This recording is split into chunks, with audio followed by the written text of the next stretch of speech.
الحمد لله والصلاة والسلام على سيدنا محمد وعلى آله وأصحابه أجمعين. أما بعد فأعوذ بالله من الشيطان الرجيم. بسم الله الرحمن الرحيم. بل تؤثرون الحياة الدنيا والآخرة خير وأبقى. صدق الله العظيم. اللهم صل على سيدنا محمد وعلى آل سيدنا محمد وبارك وسلم. اللهم صل على سيدنا محمد النبي الأمي وعلى آله وأصحابه وسلم. میرے معزز مسلمان بزرگوں، عزیز بھائیوں، زمانہ جاہلیت میں ایک شاعر دو قبروں کے پاس سے گزرا. دو قبریں تھیں اور انہیں قبروں کو دیکھ کر کہنے لگا کہ اگر مرنے کے بعد ان دونوں قبروں کی طرح مٹی ہی ہو جانا ہے تو پھر میں اپنی زندگی کے عیش و عشرت کو کس دن کے لیے چھوڑ رکھوں، اور پھر میں اپنی زندگی کا مزہ اور اپنی زندگی کی خواہشات کو کس دن کے لیے ادھار رکھوں. پھر میں کیوں کسی کے لیے ایثار، اور کیوں میں کسی کے لیے قربانی، اور میں پھر کیوں کسی چیز سے صبر کروں. پھر تو میں زندگی کی عیش و عشرت میں دوڑ لگاؤں گا نا. یہ وہ شاعر ان دو قبروں کو دیکھ کر کہنے لگا. تو زمانہ جاہلیت کا تھا، ایمان نہیں تھا، لیکن آج ترقی یافتہ دنیا میں زندگی کا فلسفہ یہی ہے: کھاؤ پیو مست رہو. آج ساری تعلیم اسی کے گرد گھومتی ہے کہ تم میں سب سے کامیاب انسان وہ ہے جس کے پاس زندگی کے عیش و عشرت کا سامان زیادہ ہے.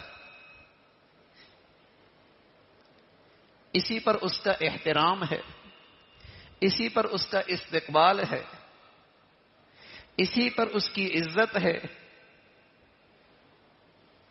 اسی کی وجہ سے اس کے چرچے ہیں، تذکرے ہیں.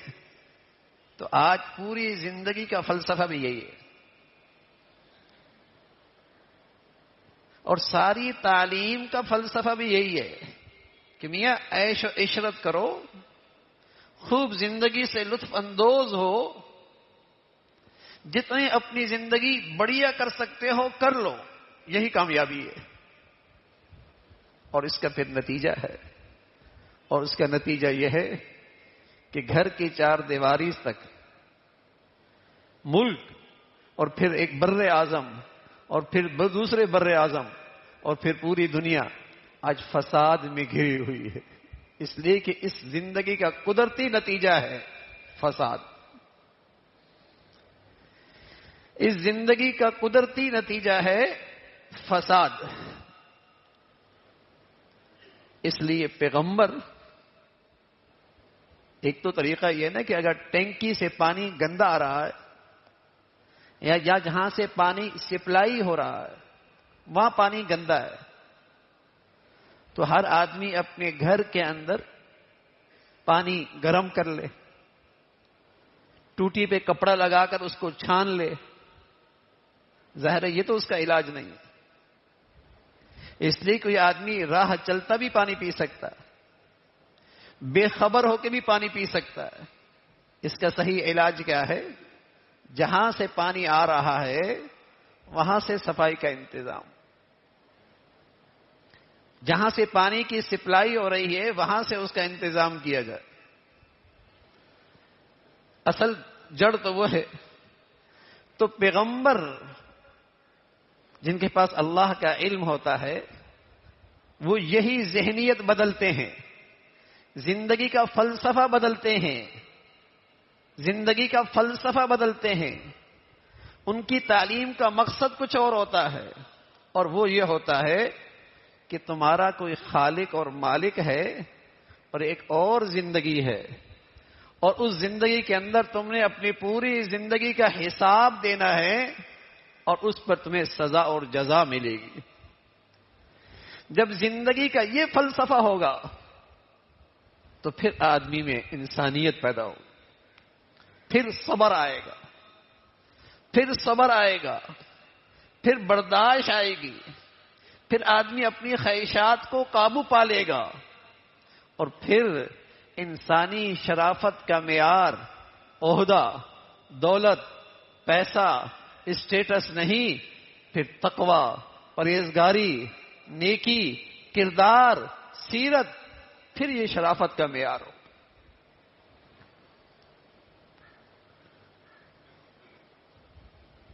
اب ہم بسا اوقات ساری زندگی اس غلط فلسفہ زندگی کو پروان چڑھاتے ہیں، اپنے بچوں میں بھی، اپنی بچیوں میں بھی، اپنے گھروں کے اندر بھی، اپنی تعلیم کے اندر بھی، اپنے نظام تعلیم کے اندر بھی اس غلط زندگی کے فلسفے کو فروغ دے رہے ہوتے ہیں، اس غلط زندگی کے فلسفے کو فروغ دے رہے ہوتے ہیں. لیکن جب اس کے نتائج بد آتے ہیں پھر چیختے ہیں کہ یہ مسائل کہاں سے آ گئے، یہ پریشانیاں کہاں سے آ گئیں، یہ فساد کہاں سے آ گیا، یہ بگاڑ کہاں سے آ گیا. ارے میاں، جس کی آپ نے پرورش کی ہے آج اس کا نتیجہ ہے.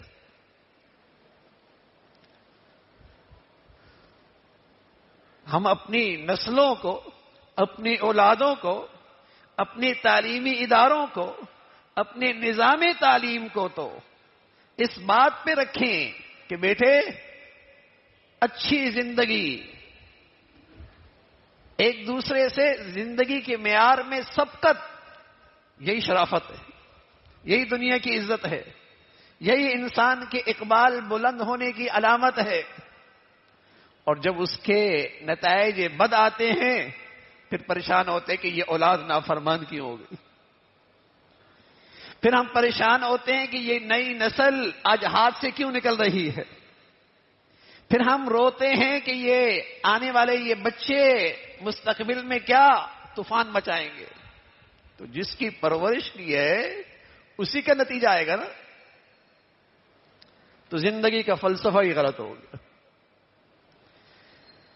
تعلیم کا فلسفہ ہی غلط ہو گیا،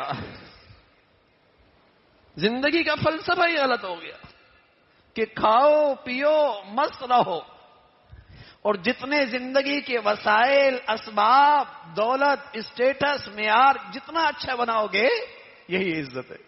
اور جب بچے دیکھتے ہیں ساری زندگی کہ استقبال ہی انہی چیزوں کا ہے. مولانا سعدی رحمت اللہ علیہ بڑے اللہ والے ایک بزرگ گزرے، وہ ایک دعوت پہ گئے، معمولی سے کپڑے پہن کر گئے تو کسی نے کچھ نہیں پوچھا، کوئی آؤ بھگت نہیں ہوئی، واپس چلے گئے. قیمتی لباس پہن کے آئے، ہر ایک بلا رہا ہے، استقبال ہے، پوچھا جا رہا ہے، توجہ مل رہی ہے. کھانا کھاتے کھاتے کچھ سالن کپڑوں پر بھی گرانے لگے. لوگوں نے کہا اب یہ کیا کر رہے؟ کہا میں تو پہلی بھی آیا تھا لیکن کوئی توجہ نہیں ملی تھی. انہی کپڑوں کے تو فیل تو یہ مل رہا ہے، کچھ ان کا بھی تو حق ہے. میں جو کھا رہا ہوں انہی کی خاطر تو کھا رہا ہوں. جب شرافت کا معیار دولت ہو جائے گا نا بھائی،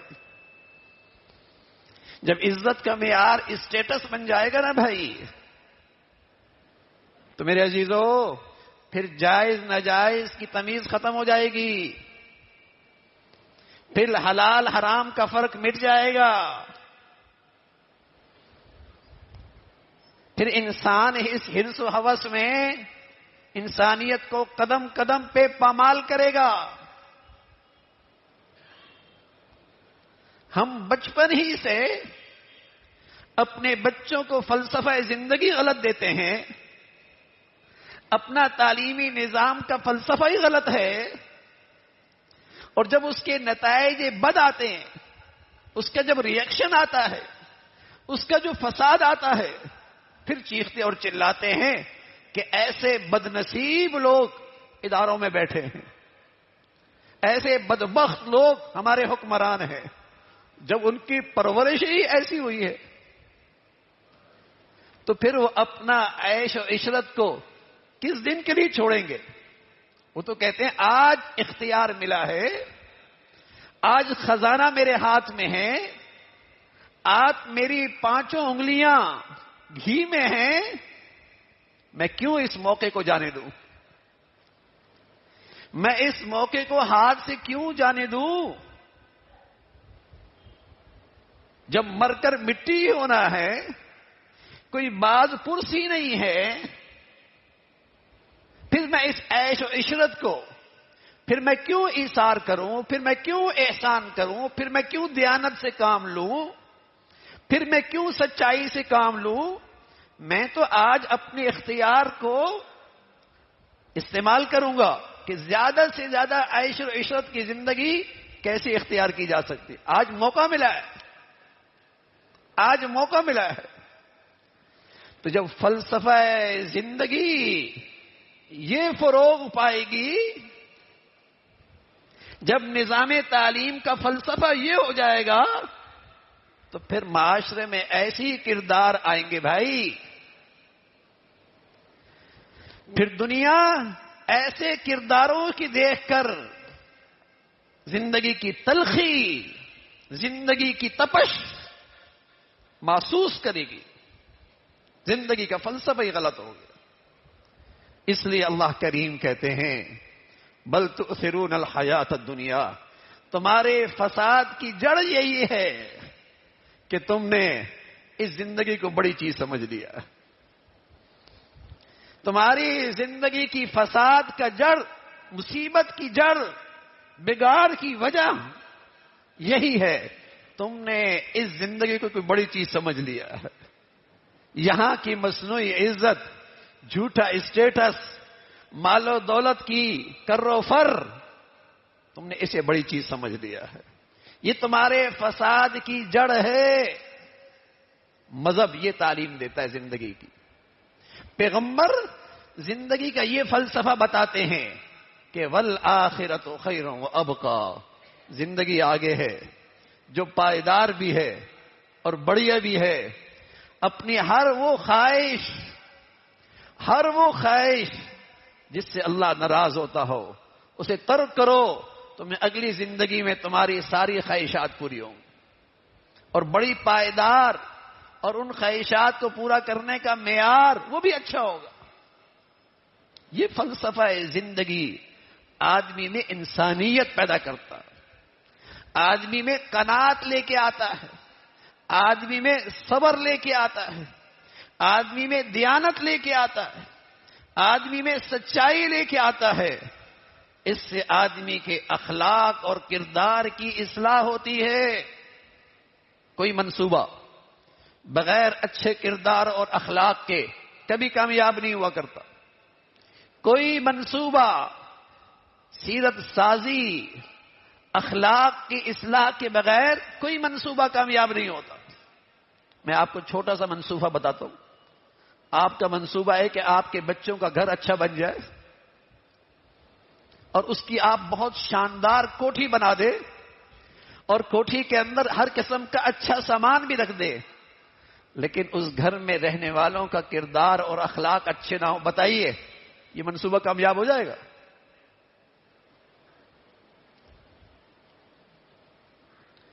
یہ چھوٹی سی اکائی معاشرے کی کیا یہ کامیاب ہو جائے گی؟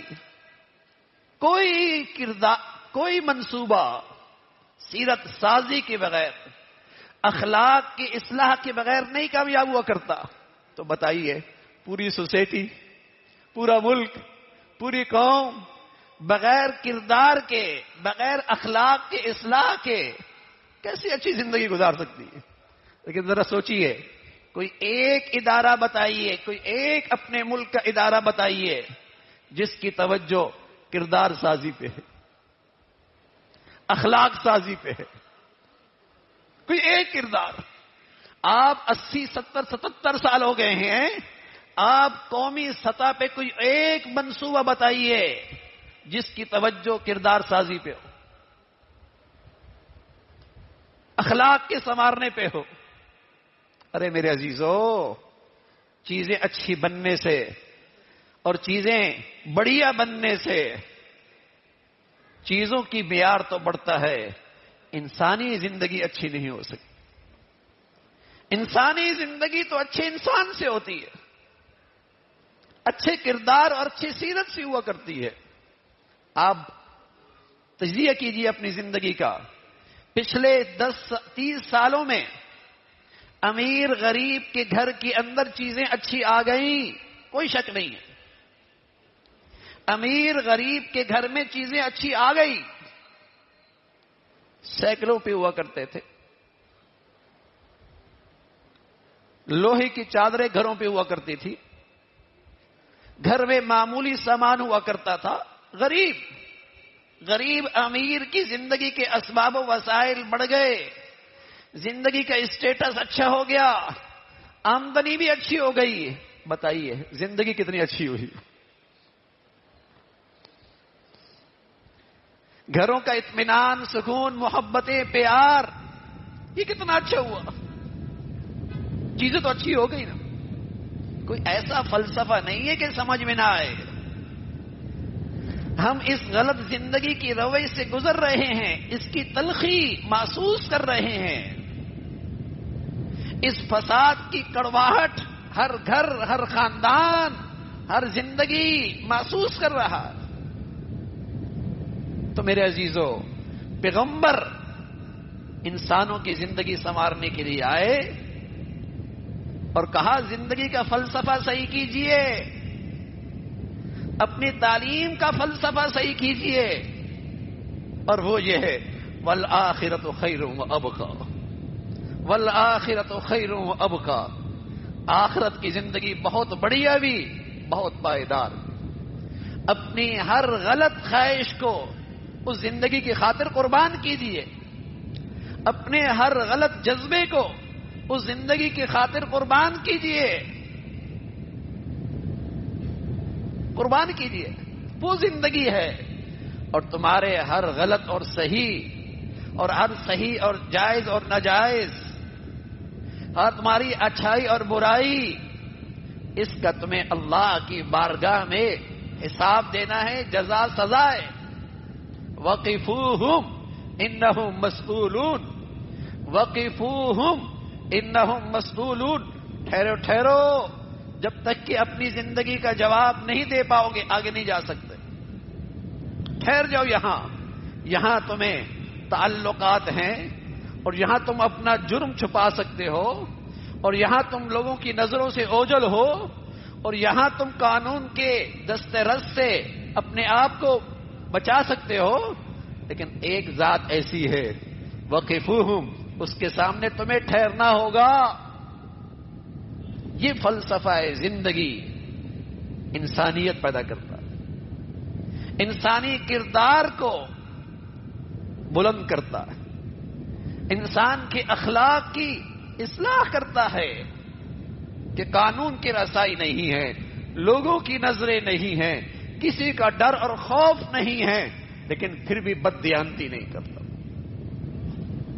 پھر بھی بددیانتی نہیں کرتا، پھر بھی کسی کا حق ضائع نہیں کرتا، اور پھر بھی اپنی ناجائز اور اپنی حرام خواہش سے صبر کر لیتا۔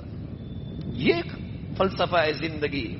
جب دلوں میں رچ بس جائے تو پھر معاشرہ سنورتا ہے، اور روئے زمین پر ایسی فلسفہ زندگی رکھنے والے لوگ آئے اور ان کی زندگی قابل رشک۔ ایسا نہیں کہ اس فلسفے کے حامل، اس فلسفہ زندگی کے تربیت یافتہ اور ان کی تعلیم کا جو یہ فلسفہ تھا، اس کے تربیت اور تعلیم یافتہ نہیں آئے زمین پہ، اور دنیا میں انہوں نے امن اور سلامتی کا پیغام دیا، امن اور سلامتی کا تحفہ دیا، اور پوری دنیا امن اور سلامتی کا گہوارہ بنی۔ تو میرے عزیزو، اصل خرابی یہ ہے، اصل خرابی یہ ہے، جو فساد کی جڑ ہے کہ آج ہماری نظروں میں دنیا اور دنیا کے اسباب و وسائل اور دنیا کے نقشے یہ بڑھیا چیز ہو گئے، اس کا نام عزت رکھ لیا، اس کا نام کامیابی رکھ لیا، اس کا نام اقبال کی بلندی رکھ لیا، اس کا نام خوش نصیبی رکھ لیا۔